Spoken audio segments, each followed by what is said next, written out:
Hey, welcome to Blueprints to Buildings podcast. I'm your host, Glen Palmer, and on this show, we interview the movers and the shakers in the world of property development and real estate. Now, before we dive in, just a very quick word. This show is brought to you by a new visual technology that is quietly making waves in the property industry. Developers are using it to cut design costs and accelerate off-plan sales in a way that sounds almost too good to be true.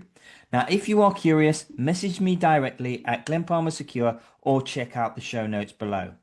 Now, on today's show, I have the pleasure of interviewing Nikos Kontopoulos. He is the founder and chief engineer of, how do you say it, Orycta? Orycta, yeah. Orycta. So Orycta is a geotechnical specialist with 15 plus years experience delivering ground engineering and consulting expertise across major construction projects in the UAE and the wider GCC.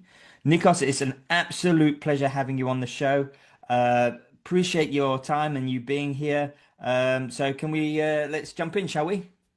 Yeah, it's a pleasure to be here, Glenn. Thank you. No problem whatsoever. So, uh, one of my favorites, I ask this every single time for every single guest, and every single one has a different answer. So, if time travel became a reality and you had a chance to go back in time to who you were when you first started your career, what advice would the person that you are now tell your actual younger self? Yeah, great question, Glenn. I think it adds, a lot of value for your listeners. In life, as in geotechnical engineering and construction, experience, I think, is valuable. It's something, that you cannot shortcut. So if I could give some advice to my younger self, I think I would share three things.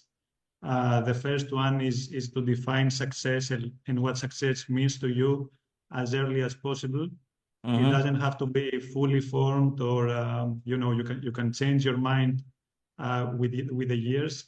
But having a definition of success, I think it can give you direction, and basically you shape better decisions. Now, the second one, and I see this as I get older, I'm trying to be very intentional with my time, be mindful, how you spend your time and with whom is very important. And Hmm. of course, these two should kind of serve your idea of success. Uh, and the last one, I think, early in life, we're more perfectionist, but I think really it's consistency that drive results. This slow progress day